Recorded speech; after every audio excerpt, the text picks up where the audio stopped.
I want to kind of start with learning more about Chase. Tell me about Chase, and then also going into kind of, for our viewers who have no idea, explaining a little bit about what you all and what he has gone through.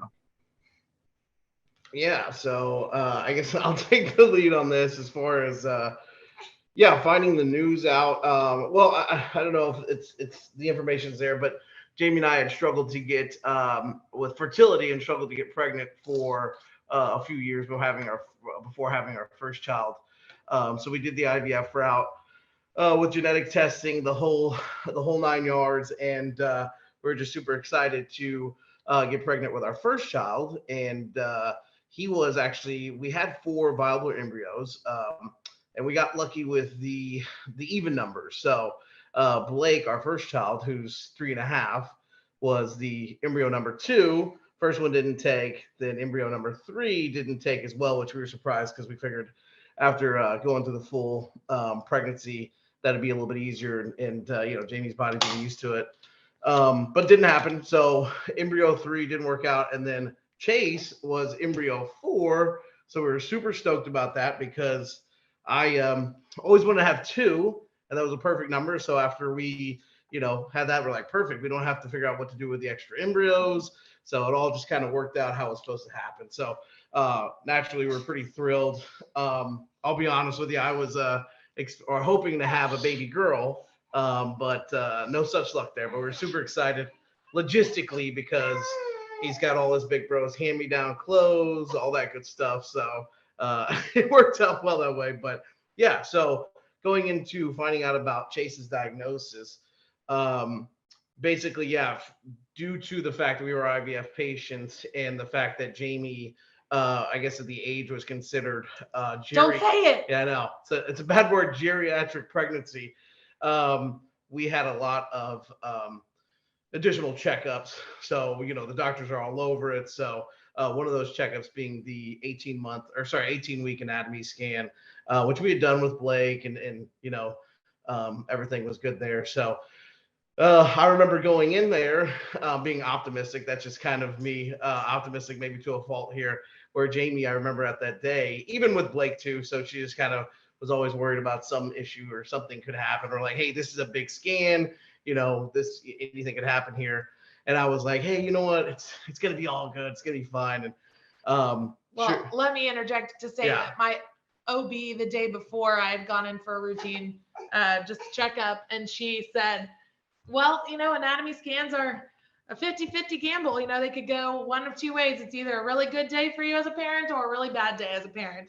And so she kind of put that in my head, unfortunately, but that's what I brought home. And then fast forward the next day to our scan, and the ultrasound technician was struggling with a specific part of the scan, and you could tell she was a bit flustered and wasn't sure what was going on. We just kind of were like, okay, cool. And she's like, I'm pretty new, so I'm gonna grab my more senior colleague to come help me with this portion of the scan.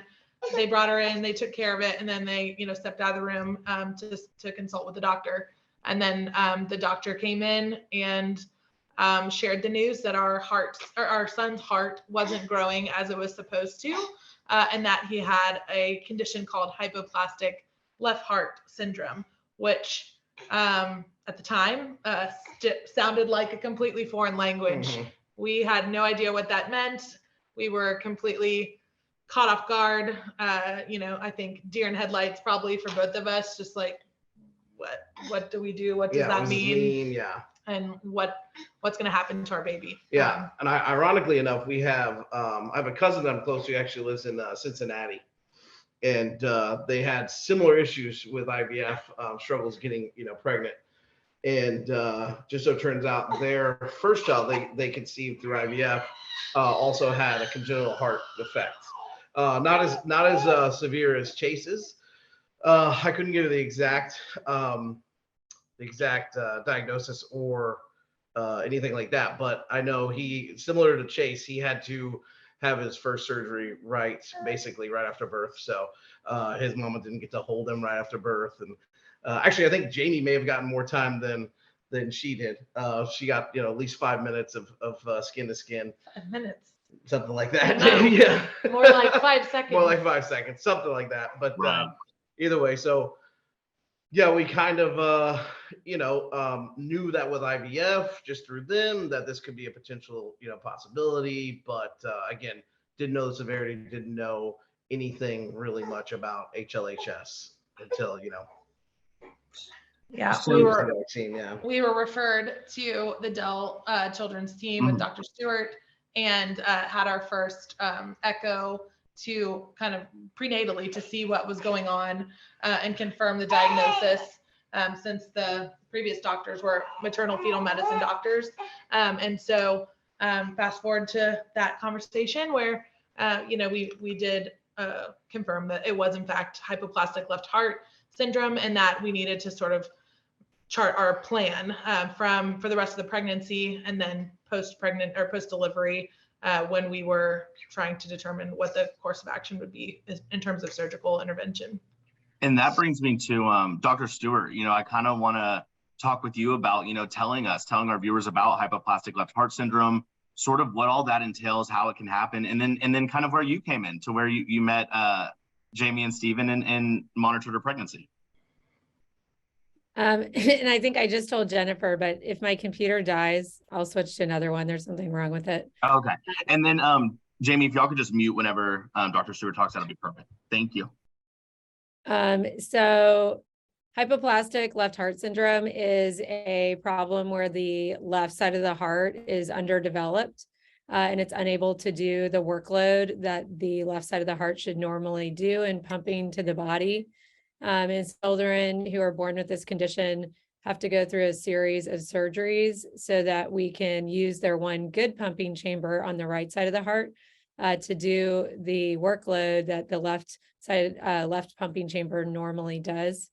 And so that's kind of an overview of what hypoplastic left heart is. And I do fetal cardiology in addition to running the single ventricle program. So I was lucky enough to get to work with Jamie and Steve throughout their pregnancy, which is of course one of the hardest things for a family to go through. But we're at least able to be there to support them and help them through that journey and kind of help work with them in an unexpected situation to let them know what they can expect and support them throughout that time while we wait until Chase was born to kind of really start his heart journey. So I don't know if that gives you a little, or if you want to. Yeah, that's perfect. And Jamie, Stephen, so that leads us to, I saw it was just 5 days after birth, I believe he went into, I guess this was his first surgery. So, when you're hearing this, what runs through your mind when you're like, okay, you've had some time to somewhat prepare because you kind of know, but it's becoming real. What was that like for you? Yeah, nothing really can prepare you for it.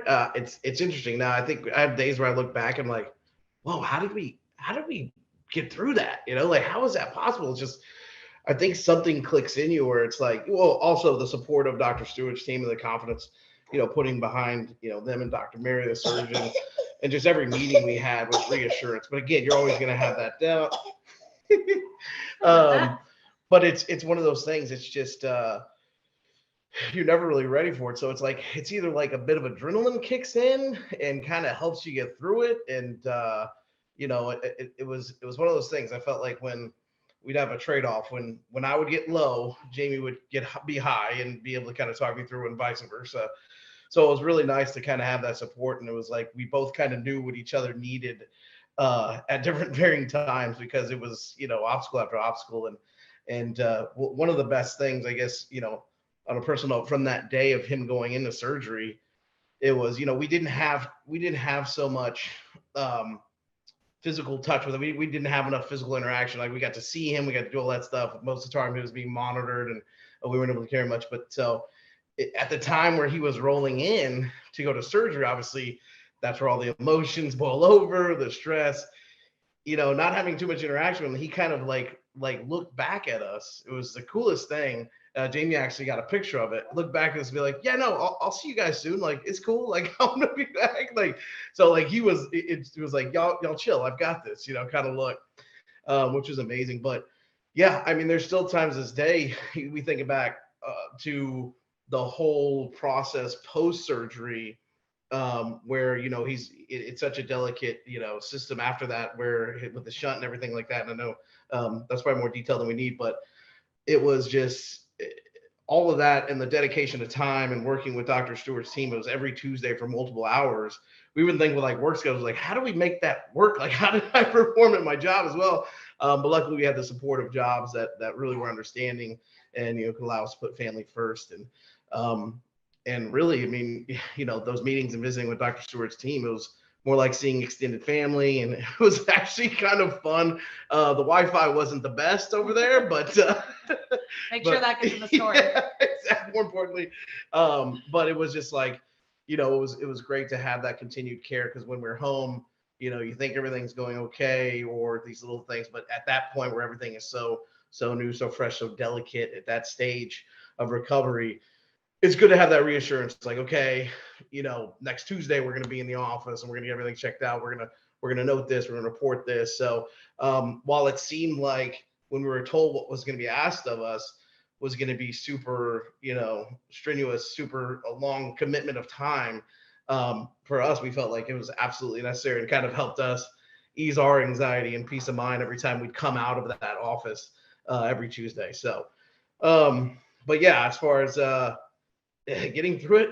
I don't know how. Just the support of friends, the trust of the great team. But we look back and like, man, okay, like we did it somehow. Yeah. Well, and Jamie, I'd want to know too, you know, so you talked about when you get these scans and you knew while you're still pregnant, you know, how important were those conversations with Dr. Stewart and feeling that support? Because of course, you know, you want to keep stress down and things like that, you know.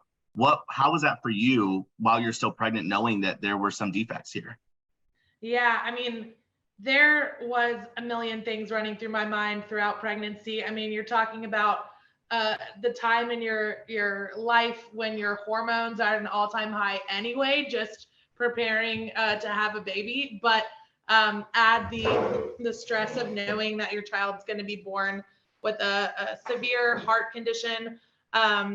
You know, it's impossible to describe how much heavier the weight became.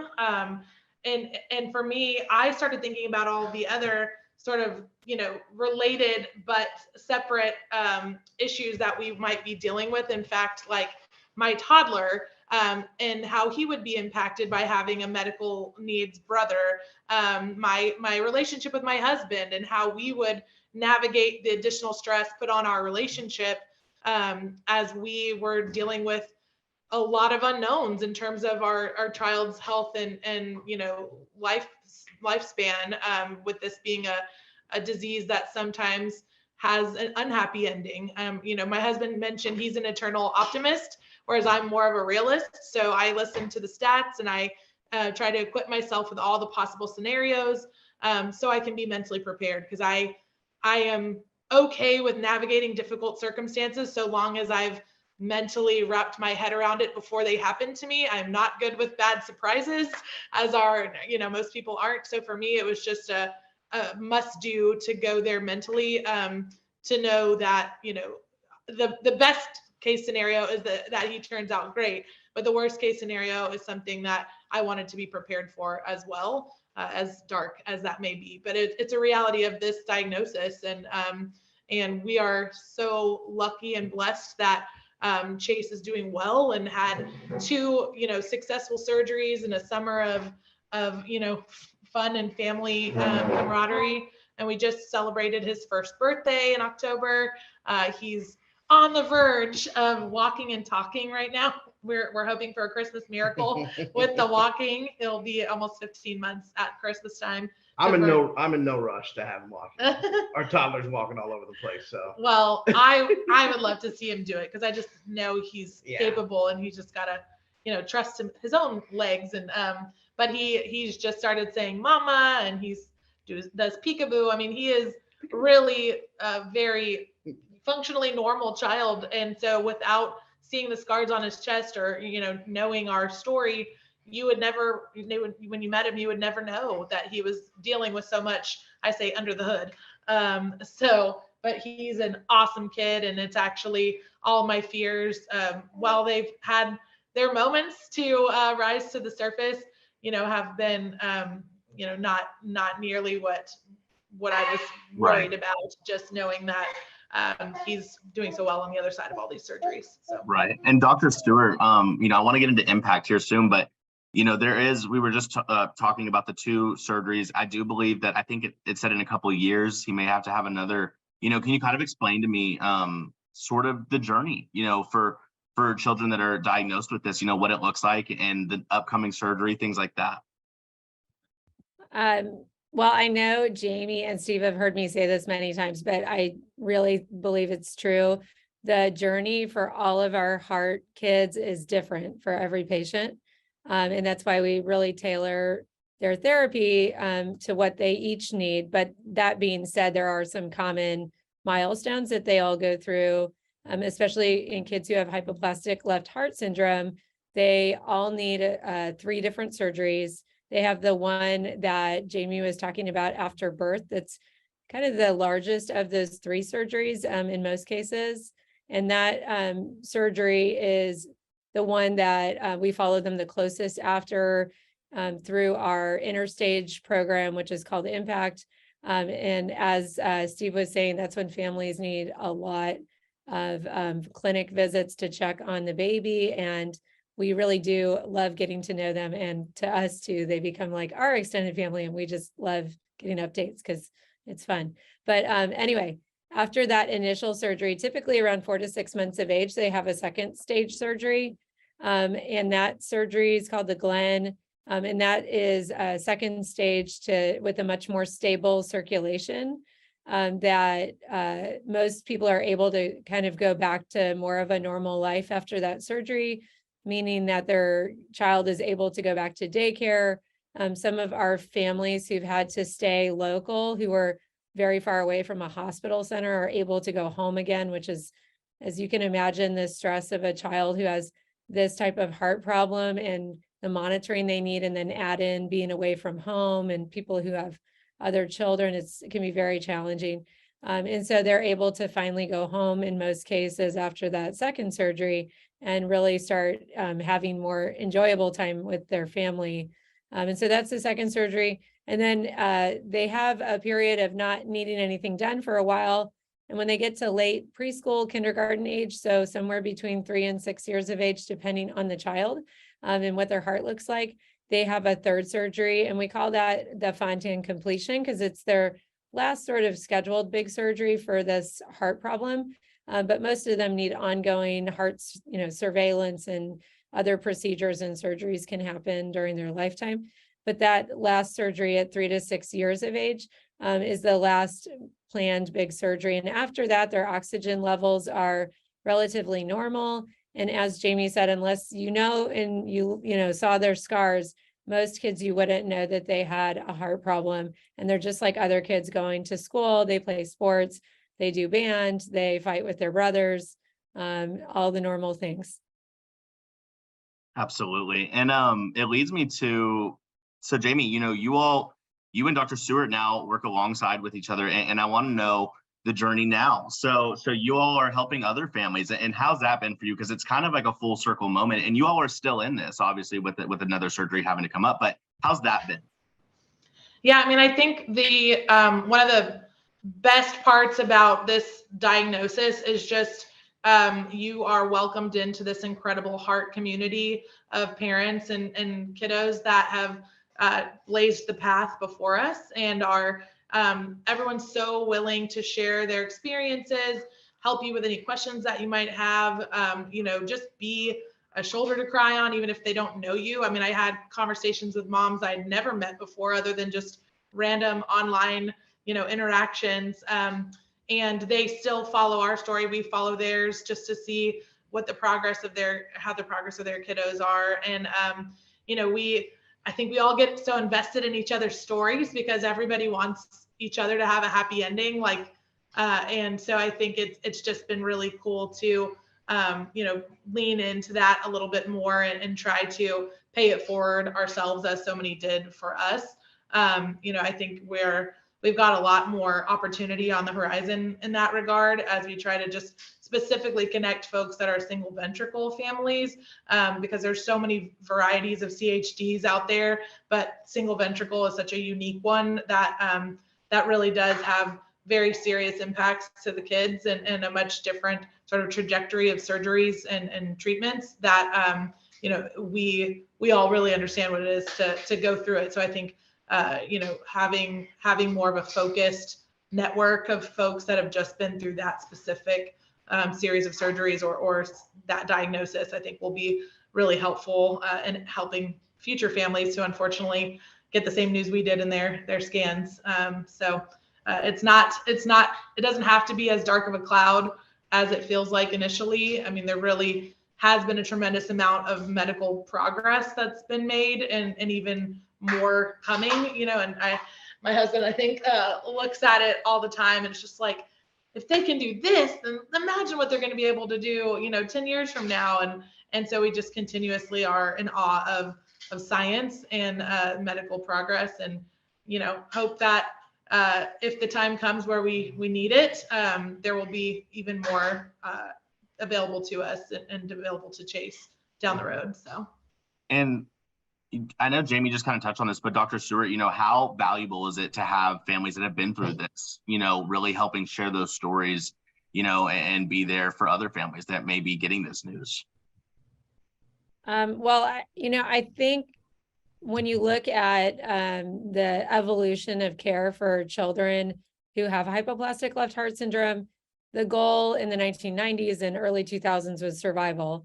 You know, we want to, you know, how can we get these children to survive? And as we've gotten better and better at the surgeries and the care, I think are really around the country and the world, physicians and other clinicians have realized that there's a lot more that we need to do other than just have children survive. They need to thrive, they need to grow.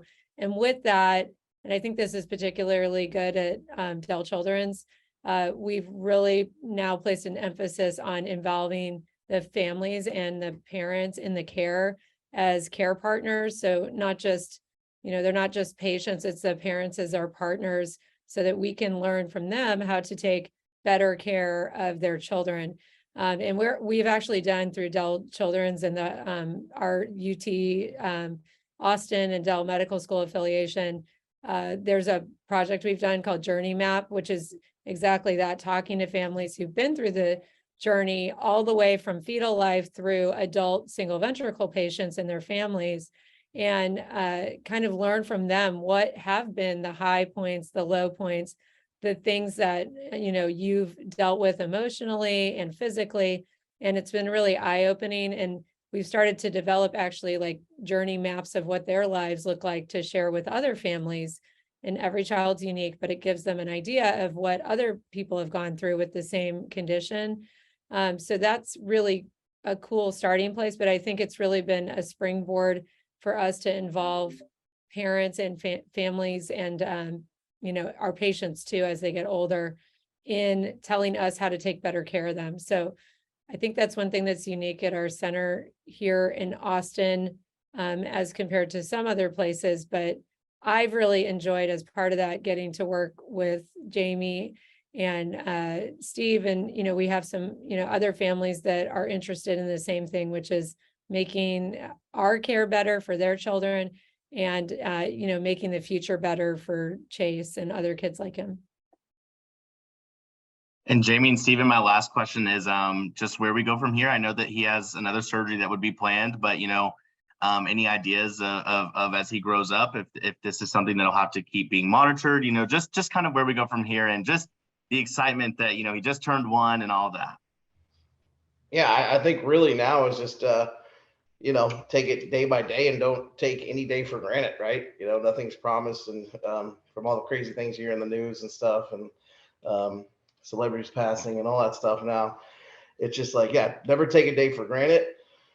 We're excited to be, you know, on this side of everything, with the Norwood and the Glen in our rearview mirror. And yeah, I mean, now we're to the point where Jamie and I are like, oh, what do you think Christmas next year will be like? Or, you know, Christmas the following year, just when these guys are getting older. and post-Fontan surgery. So we're cautiously looking ahead, but also making sure to enjoy the moments we do have. I always tell Jamie there's no better feeling than going to Dr. Stewart's checkups, like and getting a good review. Like that moment right after, like, all right, yeah, we're good, we got this. Like, I think we literally high five. Yeah, we high five every when time. Dr. Stewart says no change. Yeah, to the everything's echo. good. So that's the most excitement when we get there. But yeah, you always feel great right after that one. But then, again, like Jamie says, it's a invisible thing. You don't know what's going on under the hood. So with that time in between, I know we're anxious to see Dr. Stewart and team again in January, just to see where the progress is. But based on everything they taught us from the impact program, to be his biggest advocate, and that mama is the best about like kind of like, hey, this looks a little off, this looks a little off. Again, I'm like, I didn't I can't really tell, but okay. But there's so many things like that we picked up to look at, like signs and everything, so we feel well equipped to kind of be that good advocate for him. So yeah, it's just every day is a blessing. And even thinking about this and talking about it just kind of reiterates and makes you realize we live our days, stay busy with work and all that kind of stuff, and you totally forget it, but you never want to take for granted the time we have right now. So but we're looking forward to him starting daycare in January for the first time, and that will be nice to give him that sense of normalcy and camaraderie with other kiddos his age. And I think right now we're just trying to literally soak in every ounce of like holiday spirit we can. We were in the hospital for Halloween, and then recovering through Thanksgiving, and then dealing with COVID for Christmas last year. So this year it's like a redo of the first of everything holidays. So we're going to all the things and trying to live it up. Our Christmas event calendar is packed out. Got a spreadsheet full of stuff to do. So it's exhausting. Well, perfect. Well, thank y'all so much, Dr. Stewart, Jamie, Stephen, Chase, all of you, and Jennifer for getting this set. Thank y'all so much.